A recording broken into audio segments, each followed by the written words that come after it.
On February 24, 2022, Vladimir Putin launched an unprovoked invasion of Ukraine, setting off the largest armed conflict in Europe since World War II. Ukraine continues to mount a strong defense despite being vastly outnumbered. But with Russian bombing and shelling of Ukrainian cities, civilian casualties are growing by the day, and the fighting sparked an enormous and ongoing refugee crisis.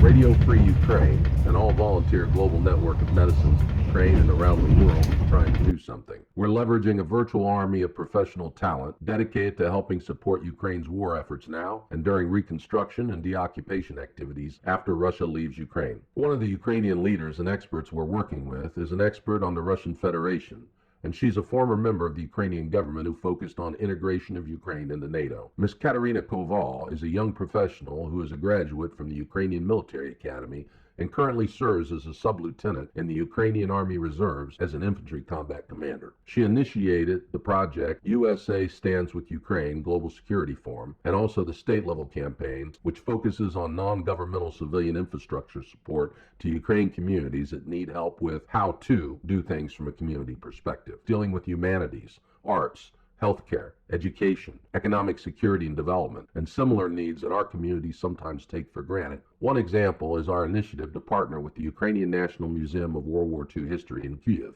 They currently have an exhibition about the Russian invasion and how it's impacting society in real time. Ukraine Crucifixion is the first ever exhibition in Ukraine and around the world about the ongoing war. The exhibition consists of the two antagonistic chapters.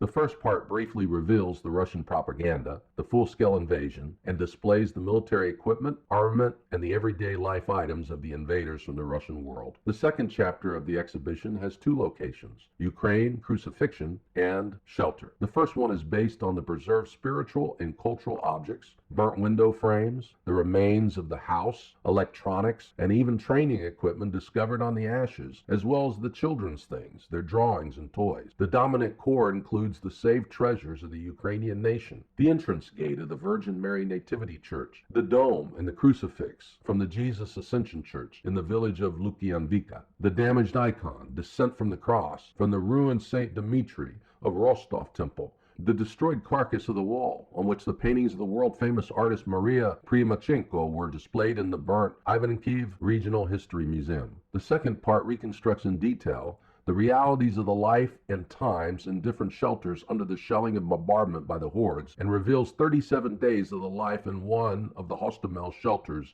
What are the next steps? First, we need partners and volunteers who are interested in getting actively involved in supporting the current war exhibition with the World War II Museum. We need volunteers to work with community organizations, arts, and existing multicultural centers of influence to bring this and other projects to fruition with our Ukrainian partners. Second, we will support the launch of multiple Ukrainian cultural centers in communities with established Ukrainian diaspora. We'll help with Ukrainian cultural exhibitions in partnership between Ukrainian initiatives and U.S. communities of interest, specifically in the arts and humanities. This is important as it helps the Ukrainian nation and people defend their posterity for themselves and for our humanity, which Russia openly seeks to destroy. Our primary Ukrainian partner is Ms. Inna Soprunchuk, founder of the Ukrainian online language school Speak Ukrainian. Her husband is in the Ukrainian Navy now, and she has other family members in the fight. She shares that in common with almost every woman in Ukraine. Third, Sub-Lieutenant Koval will lead the delegation from Ukraine to Ohio and other states, as well as the Global Security Project that seeks to examine how to respond to the potential Russian aggression beyond Ukraine. That project will include cadets to work in virtual teams for professional development and to develop case studies. The cadets will also be partnered with opportunities to learn and participate in NGO and humanitarian efforts such as the Ukrainian Cultural Centers. Thank you for your time, and Slava Ukraini.